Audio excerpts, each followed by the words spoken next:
Halo teman-teman semua, kami dari kelompok 15 Internet of Things kelas L Fakultas Hukum Universitas Diponegoro Angkatan 2021 akan menjelaskan materi terkait layanan e-court. Sebelumnya kami ingin berterima kasih kepada Bapak Bagus Rahmanda, SHMH, selaku dosen pengampu mata kuliah IoT yang telah memberikan tugas ini.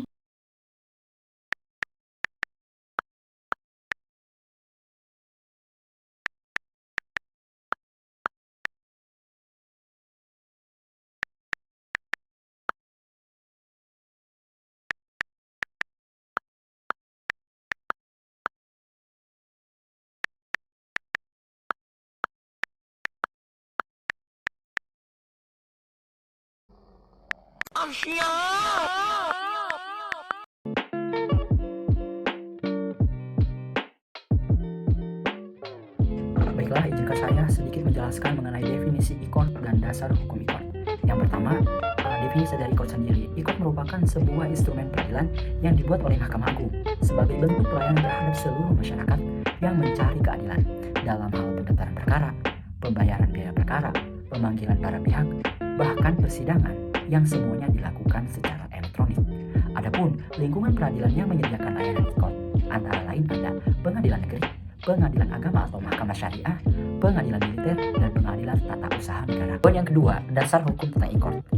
Yang pertama, di Indonesia terbentuknya e-court melalui beberapa pertimbangan yang dilatar belakangi oleh pasal 2 ayat 4 Undang-Undang Nomor 48 Tahun 2009 tentang kekuasaan kehakiman. Dasar hukum yang kedua, sistem terobosan yang diberi nama e-court ini merupakan salah satu inovasi dari Mahkamah Agung dalam menghadapi tantangan terkait perkembangan kehidupan manusia yang berhubungan dengan teknologi yang sebelumnya diatur dalam Peraturan Mahkamah Agung Republik Indonesia Nomor 3 Tahun 2018 tentang administrasi perkara dan persidangan di pengadilan secara elektronik atau biasa disebut dengan Perma 3/2018.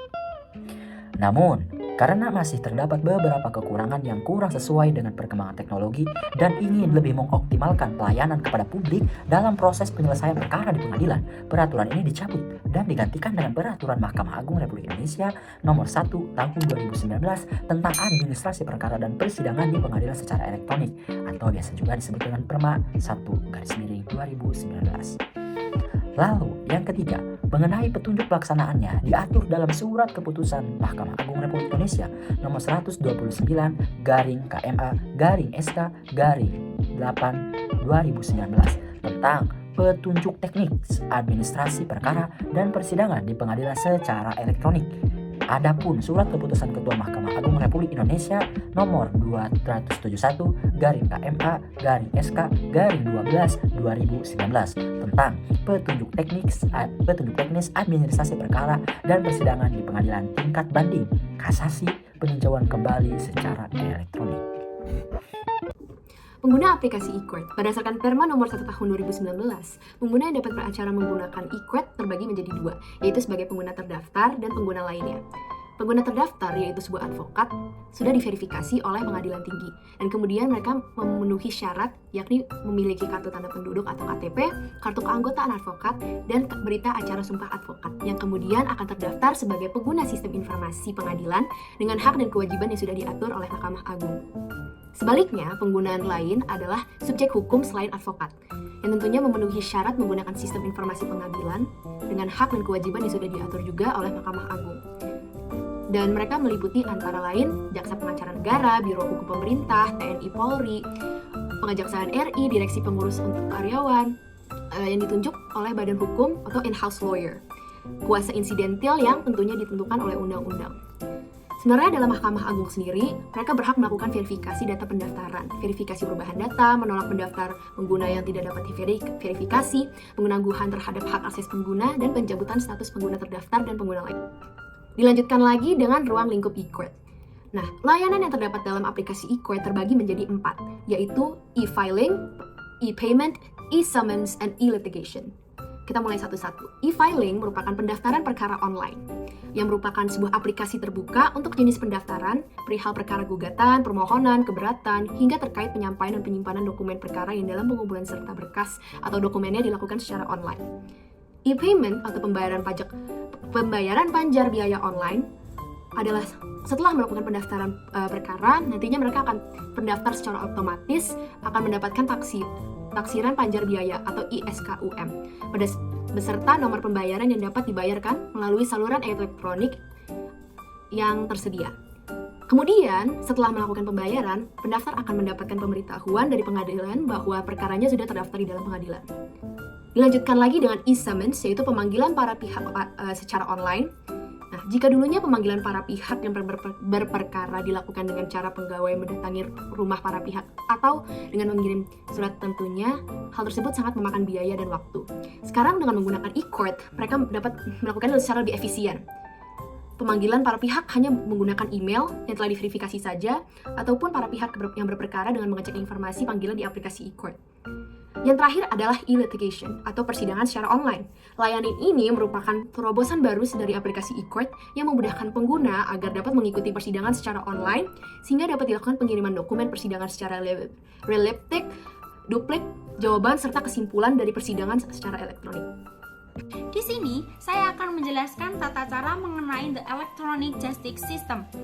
Tata cara yang pertama yang harus dilakukan adalah mengakses layanan e-court melalui laman e-court.mahkamaagung.go.id. Yang kedua, jika belum pernah membuat akun e-court sebelumnya, buat terlebih dahulu ya untuk dapat login dengan email dan password yang sudah terverifikasi. Yang ketiga, pengguna harus memilih jenis perkara apa yang akan didaftarkan untuk dapat menambahkan gugatan dan memilih pengadilan yang akan dituju untuk dijadikan tempat berperkara. Setelah itu, klik lanjut untuk pendaftaran untuk mendapatkan nomor registrasi online-nya.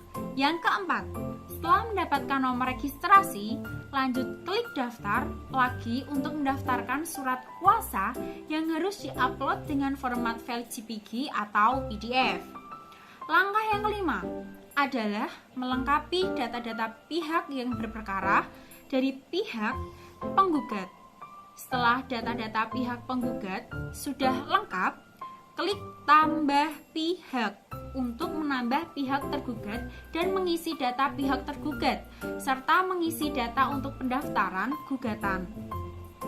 Yang keenam, klik lanjut upload berkas untuk dapat mengupload surat gugatan dan surat persetujuan prinsipal. Yang ketujuh, setelah melalui rangkaian proses pendaftaran, berkas tersebut akan melalui perhitungan SKUM panjar perkara yang di dalamnya akan muncul total biaya yang harus dibayarkan beserta nomor pembayaran yang dapat dibayarkan melalui berbagai cara seperti m-banking, SMS banking, maupun transfer melalui ATM. Nah, setelah dengar penjelasan dari teman-teman aku tadi, pasti kalian pada penasaran dong, apa aja sih kelebihan dan kekurangan dari aplikasi e-court ini? Yuk kita bahas bareng-bareng. Kelebihan yang pertama yaitu administrasi perkara persidangan menjadi lebih efisien, di mana kita dapat menghemat waktu kita karena nggak perlu tuh kita datang langsung ke pengadilan. Kita juga dapat mendaftarkan perkara kita kapan saja dan di mana saja. Yang kedua, biaya persidangan menjadi lebih murah karena kita tidak perlu mengeluarkan biaya transportasi untuk pergi ke pengadilan. Pegawai pengadilan juga nggak perlu tuh datang langsung ke rumah kita untuk melakukan pemanggilan para pihak karena hanya melalui email saja. Bahkan pendaftaran akun e-court ini tidak dikenai biaya sama sekali loh. Yang ketiga, administrasi persidangan tentunya lebih mudah, cepat, dan transparan. Yang keempat, buat kalian yang ingin melihat hasil putusan atau dokumentasi persidangan, kalian hanya tinggal mengakses aplikasi e-court ini dan pilih menu arsip. Yang kelima, buat kalian yang tinggal di daerah terpencil atau di pelosok, nggak perlu khawatir lagi nih, karena dengan aplikasi e-court ini akan memudahkan kalian dalam berperkara. Yang keenam atau kelebihan yang terakhir, segala pemberitahuan atau informasi terbaru akan langsung masuk ke email kalian sehingga akan lebih mudah dalam aksesnya.